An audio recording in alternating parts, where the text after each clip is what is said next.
How to control your emotions. Picture this. It's 2 a.m. and you're lying in bed, staring at the ceiling. Your mind is racing with regret. Earlier that day, you exploded at your partner over something trivial. Or maybe you froze up during that important presentation because anxiety took over. Or perhaps you made an impulse purchase that you can't afford because you were feeling down and thought shopping would help.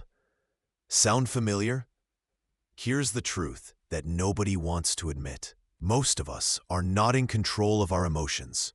We're passengers in our own lives, letting our feelings drive the bus while we sit in the back seat, wondering why we keep ending up in places we never wanted to go. But what if I told you that doesn't have to be your story? What if I told you that the most successful people in the world, the ones who seem unshakable, the ones who make clear decisions under pressure, the ones who maintain their peace even in chaos, they're not special. They're not born different. They simply learned something that most people never do. They learned how to control their emotions instead of being controlled by them.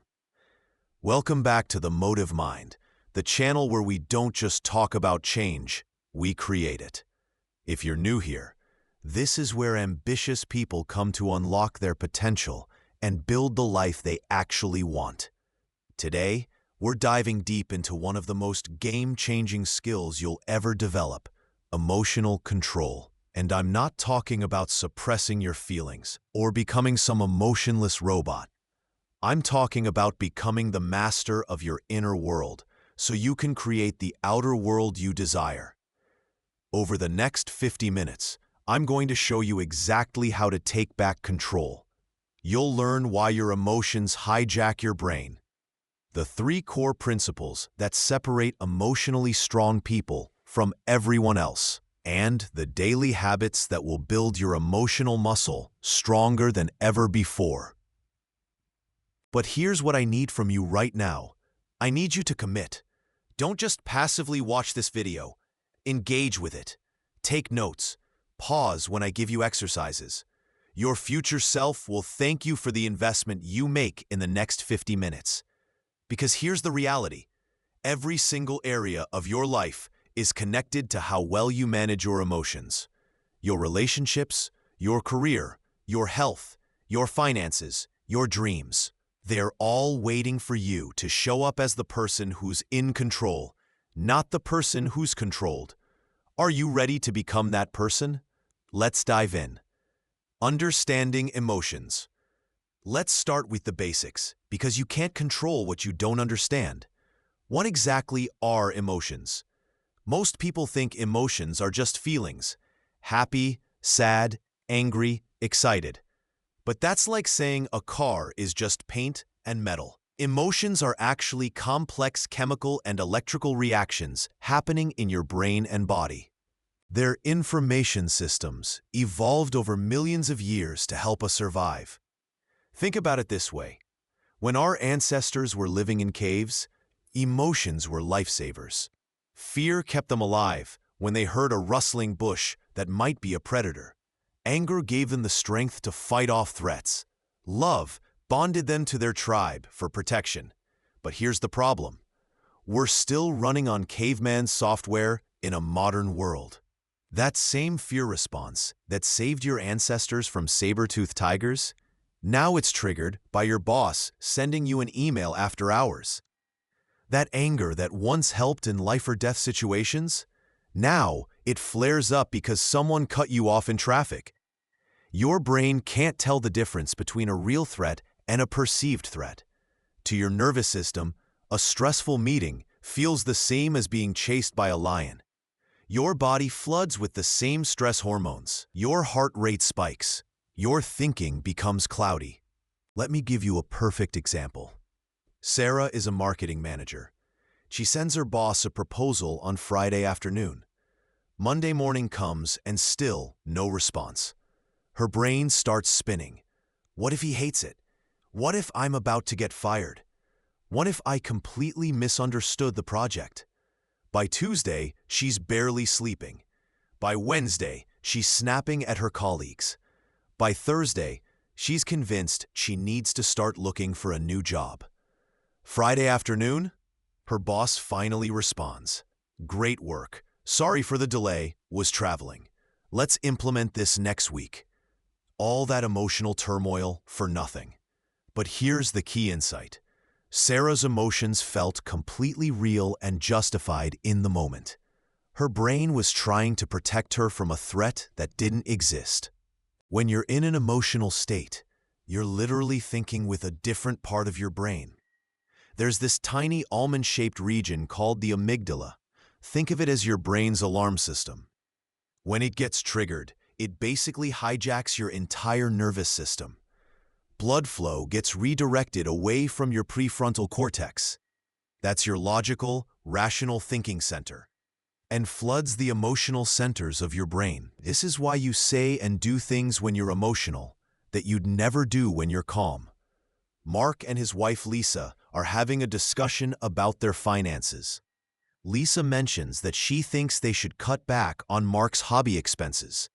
Instantly, Mark's brain interprets this as an attack. His amygdala fires up. He's no longer hearing her words. He's feeling criticized, controlled, disrespected. He snaps back. "You're always trying to control me. I work hard for this money." The conversation escalates. They both say things they don't mean. A simple budget discussion becomes a fight about respect and freedom. Later, when Mark calms down, he realizes Lisa wasn't attacking him. She was trying to help them reach their shared goal of buying a house. But in the moment, his emotions made him completely deaf to her actual message. So why do most people go through their entire lives being controlled by their emotions instead of controlling them? First, nobody teaches us this stuff. We learn math, history, science. But emotional regulation? That's not in any curriculum. Most of us learn our emotional patterns from our parents, who learned from their parents, who never learned proper emotional control either. Second, our culture actually reinforces emotional reactivity. We celebrate the explosive athlete, the passionate artist, the person who follows their heart. We've confused emotional intensity with authenticity. Third, it feels good in the moment. When you're angry, there's a rush of power. When you're sad, there's a strange comfort in the self-pity. When you're anxious, there's an addictive quality to the worry. It feels like you're doing something, even though you're not. But here's what emotional reactivity really costs you. It costs you your dreams. Every time you let emotions drive your decisions, you're essentially letting your past programming choose your future. The person who can't control their temper loses relationships and career opportunities. The person who can't manage their fear never starts the business or asks for the promotion. The person who can't regulate their sadness stays stuck in situations that aren't serving them. Your emotions, when uncontrolled, become the ceiling on your potential. But when you learn to work with your emotions instead of being hijacked by them, everything changes.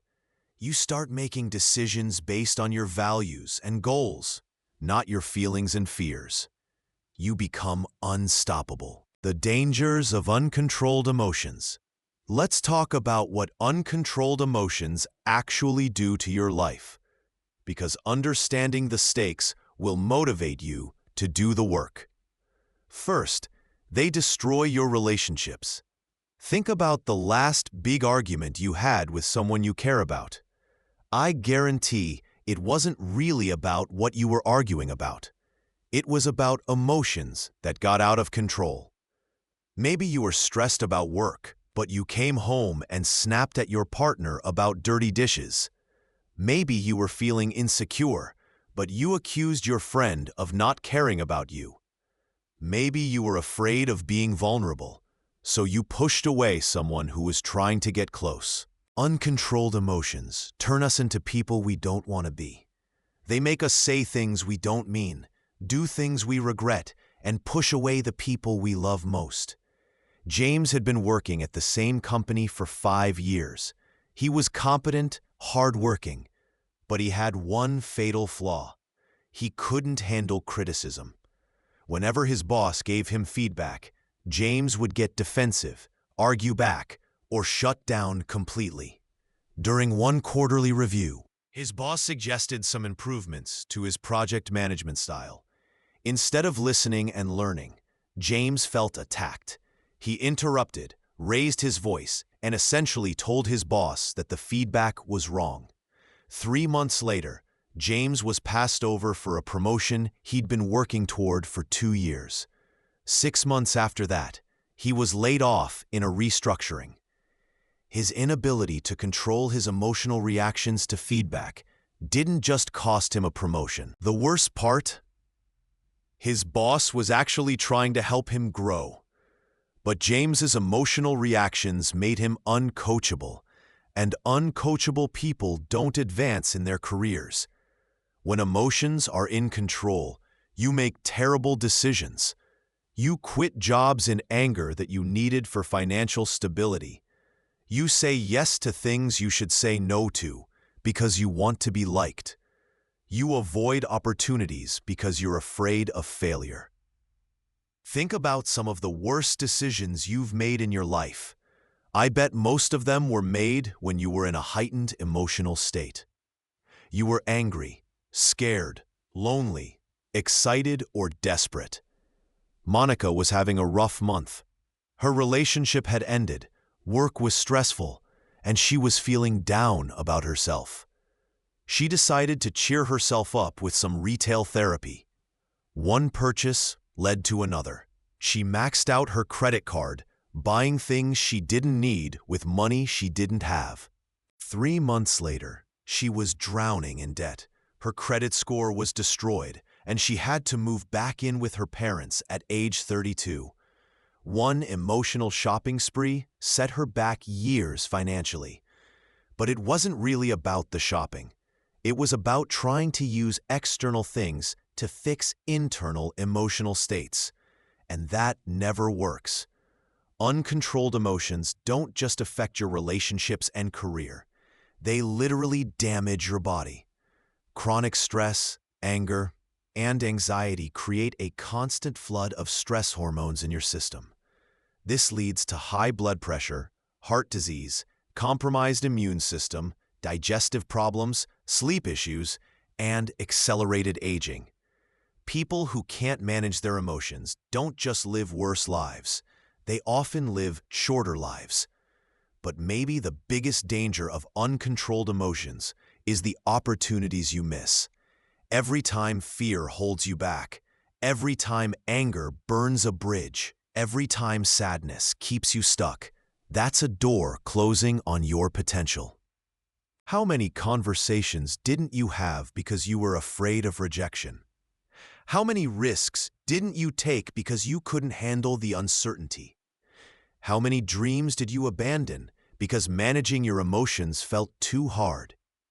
The person you could become is waiting on the other side of emotional control. But if you never develop this skill, you'll never meet that version of yourself. And it's not just about you. Your emotional state affects everyone around you. Your family, friends, coworkers, even strangers. They all experience the ripple effects of your emotional control or lack thereof.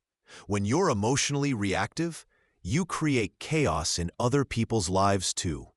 When you're emotionally regulated, you become a source of calm and strength that others can depend on. Here's what I want you to understand. Right now, in this moment, you're at a choice point. You can continue living as someone who gets tossed around by their emotions, like a ship without an anchor, or you can decide to become the captain of your emotional ship. The good news? The skills I'm about to teach you aren't complicated. They don't require special talent or years of therapy. They just require practice and commitment. Are you ready to take control? Let's learn how. 3. Core principles to master emotional control. Viktor Frankl, a Holocaust survivor and psychologist, said something that changed my understanding of human potential forever. Between stimulus and response, there is a space. In that space is our power to choose our response. In our response lies our growth and our freedom. Think about that. Between what happens to you and how you react, there's a space. Most people never learn to access that space. They go straight from trigger to reaction without ever pausing to choose. But that space, that's where all your power lives. Right now, your emotional reactions are mostly automatic. Someone criticizes you, you immediately feel defensive. Someone doesn't text you back, you immediately feel anxious. You see your bank balance, you immediately feel stressed. Core principles to master emotional control. Viktor Frankl, a Holocaust survivor and psychologist, said something that changed my understanding of human potential forever. Between stimulus and response, there is a space. In that space is our power to choose our response. In our response lies our growth and our freedom. Think about that. Between what happens to you and how you react, there's a space. Most people never learn to access that space. They go straight from trigger to reaction without ever pausing to choose. But that space, that's where all your power lives. Right now, your emotional reactions are mostly automatic. Someone criticizes you, you immediately feel defensive. Someone doesn't text you back, you immediately feel anxious. You see your bank balance, you immediately feel stressed. Stop. You pause before reacting. Take a breath.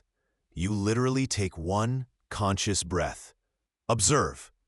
You notice, I'm feeling angry. My jaw is tight. I want to say something harsh. Proceed. You choose your response. I'd like to finish my thought, and then I'd love to hear what you have to say. That's the difference between reacting and responding. Reactions are automatic. Responses are chosen. I want you to try this right now. Think of a situation that typically triggers you emotionally. Maybe it's traffic. Maybe it's a certain person. Maybe it's checking your bank account. Visualize that situation happening. Feel the emotional charge. Now, practice stop. Stop and pause. Take a deep breath. Observe what you're feeling without judgment. Proceed by choosing a response instead of reacting. Do this mental rehearsal 5 times. You're literally rewiring your brain to find that space between stimulus and response.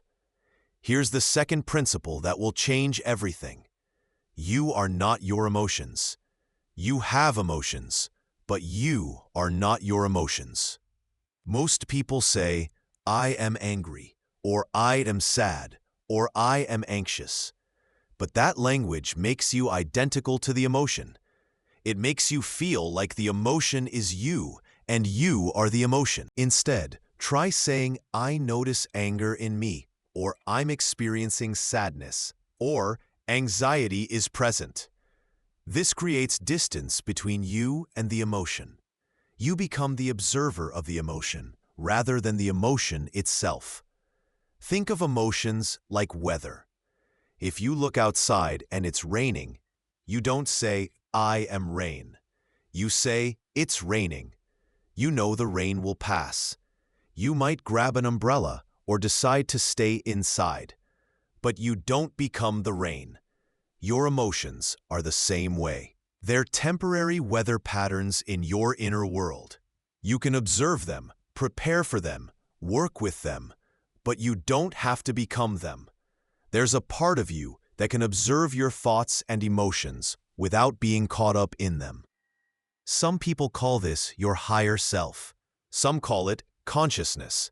Some call it the witness.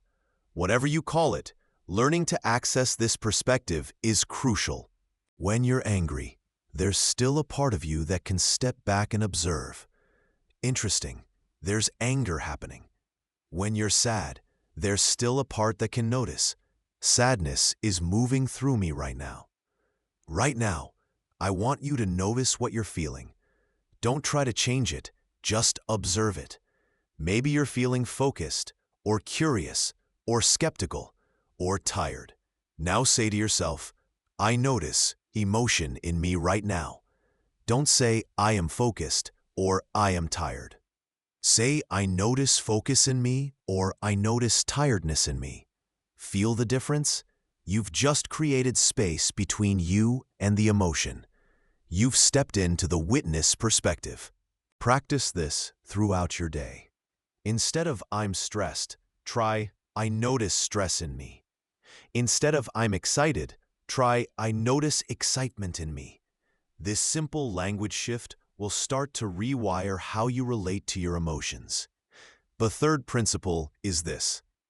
It's not what happens to you that determines your emotional state. It's the story you tell yourself about what happens to you. Two people can experience the exact same event and have completely different emotional responses. Why? Because they're telling themselves different stories about what it means. Every emotion is preceded by a thought or interpretation. You don't get angry at events. You get angry at your interpretation of events. You don't get sad about situations. You get sad about what you think those situations mean. This is incredibly empowering because while you can't always control what happens to you, you can always control the story you tell yourself about what happens to you. David applies for his dream job. He gets rejected.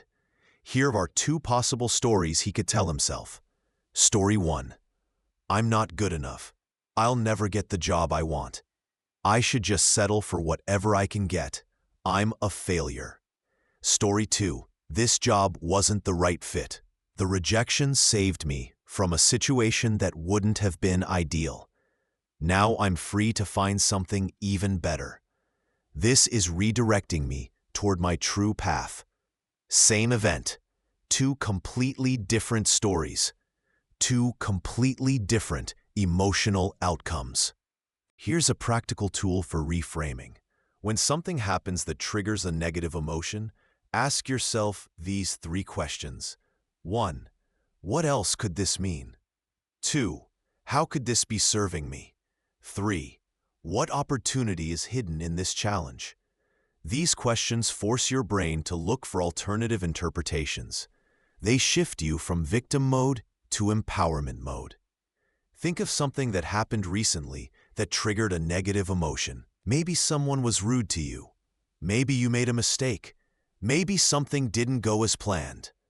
Write down the story you initially told yourself about what this meant. Now ask yourself the 3 reframing questions. 1. What else could this mean? 2. How could this be serving me? 3. What opportunity is hidden in this challenge? Come up with at least 3 alternative interpretations. Notice how your emotional charge around the situation starts to shift. These 3 principles work together. 1. You use the stop technique to find the space between stimulus and response. 2. You observe your emotions from the witness perspective without becoming them. 3. You consciously choose empowering stories about what's happening. This isn't about toxic positivity or pretending everything is great. It's about taking back your power to choose your response to life instead of being a victim of your automatic reactions. Master these 3 principles, and you'll start to see that you have far more control over your emotional state than you ever imagined. You'll become someone who happens to life instead of someone who life happens to. Daily habits for emotional strength. Emotional control isn't built in a day. It's built through consistent daily practices. Just like physical fitness, emotional fitness requires regular training. The good news is that small, consistent actions compound over time to create massive results. Think of these habits as emotional workouts. The more you practice them, the stronger your emotional muscles become. Start each day by taking your emotional temperature. Before you check your phone, before you jump into your day, spend 2 minutes asking yourself, How am I feeling right now? What emotions are present in me? What do I need to feel grounded and centered today? This isn't about fixing or changing anything. It's about developing awareness. You can't manage what you're not aware of. Write these feelings down in a journal or notes app. Over time, you'll start to see patterns. Maybe you're always anxious on Sundays because of the upcoming week. Maybe you're always energized after a good night's sleep. These patterns give you valuable information about your emotional rhythms. This is your emergency emotional reset button. Whenever you notice yourself getting triggered, use this breathing technique. Inhale for 4 counts. Hold for 7 counts. Exhale for 8 counts. Repeat 3 to 4 times. This activates your parasympathetic nervous system, your body's natural calm-down mechanism. It literally shifts you from fight or flight mode into rest and digest mode. The beautiful thing about this technique is you can do it anywhere, in a meeting, during an argument, before a difficult conversation, in traffic. It's like having a reset button for your nervous system. Before bed, spend 3 minutes reviewing your emotional day. What triggered me today? How did I respond? What would I do differently? What am I grateful for from today? This isn't about judging yourself harshly. It's about learning from your experiences. Every emotional trigger is data. Every reaction is information about where you can grow. Write down one specific thing you learned about yourself, or one way you handled emotions well. This trains your brain to look for progress rather than perfection. Once a day, deliberately practice reframing something negative into something empowering. This could be a traffic jam becomes time to listen to an audiobook or practice breathing. A difficult person becomes a teacher showing you how to set boundaries. A mistake becomes a learning opportunity that will make you better. The goal isn't to become a naive optimist who ignores real problems. It's to become someone who instinctively looks for the opportunity in every challenge. Most people have a very limited emotional vocabulary. They're either fine, good, bad, or stressed. But there are dozens of emotional states, each with different intensities and flavors. Keep an emotion wheel or list of feeling words handy. When you notice an emotion, try to name it specifically. Instead of bad, maybe you're disappointed, frustrated, overwhelmed, or discouraged. Instead of good, maybe you're content, energized, hopeful, or proud. The more precisely you can name what you're feeling, the more control you have over it. You can't regulate what you can't articulate. Emotions are energy in motion, and that energy often gets stuck in your body. Build in daily physical practices that help you release emotional energy. Take a walk when you're overwhelmed. Do jumping jacks when you're angry. Stretch when you're tense. Dance when you're happy. Movement literally changes your physiology, which changes your psychology. When you're stuck in your head, get into your body. Don't try to implement all of these habits at once. That's a recipe for failure. Pick one habit that resonates most with you and practice it for 2 weeks until it becomes automatic. Then add another one. Remember, you're not trying to become perfect. You're trying to become better. Progress, not perfection, is the goal. These habits might seem simple, but simple doesn't mean easy. The most profound transformations often come from the most basic practices, consistently applied over time. Your future emotional strength is being built in the small choices you make every single day. Make them count. Motivational real-life story. Let me tell you about someone who transformed their entire life by learning to control their emotions.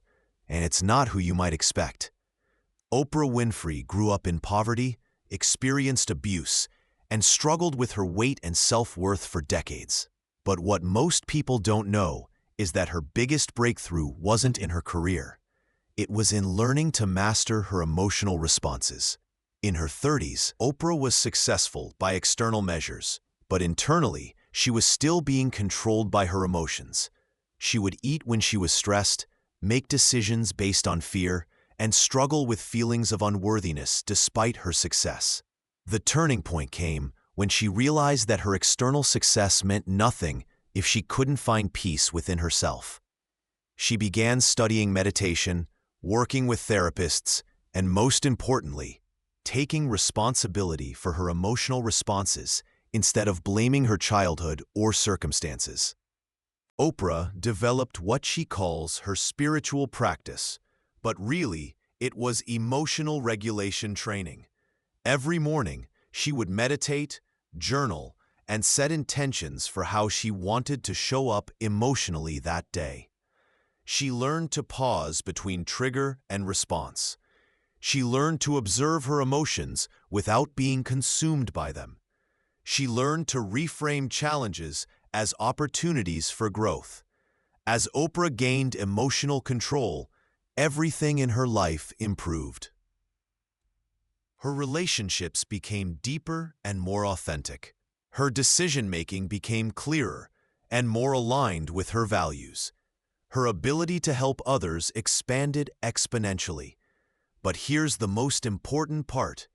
She wasn't born with special emotional abilities. She wasn't naturally calm or centered. She was actually quite reactive and emotional as a young person.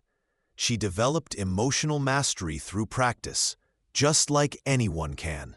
Today, Oprah credits her emotional work as the foundation of everything else she's accomplished. Not her communication skills, not her business acumen, not her natural charisma. Her ability to regulate her emotions and respond rather than react. She often says, "You become what you believe." You are where you are today in your life based on everything you have believed. But here's what she learned. You can change what you believe by changing how you respond to your emotions. When you stop being a victim of your feelings, you start becoming the author of your beliefs. Oprah's story isn't unique because she's special. It's powerful because it's possible for anyone. She went from being controlled by her emotions to mastering them, from reacting to life to creating life. Your circumstances might be different, your challenges might be unique, but the principles are the same.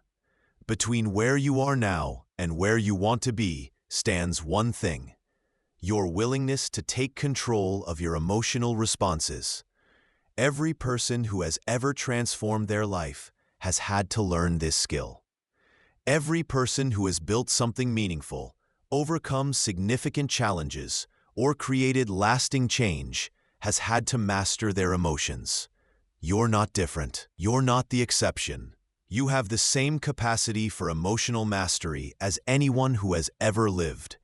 The only question is, are you willing to do the work? Closing and call to action. I want you to understand something crucial. Everything I've shared with you today isn't giving you new power. It's helping you access the power you already have. You already have the ability to pause between stimulus and response. You already have the capacity to observe your emotions without being consumed by them. You already have the wisdom to choose empowering stories about your life experiences.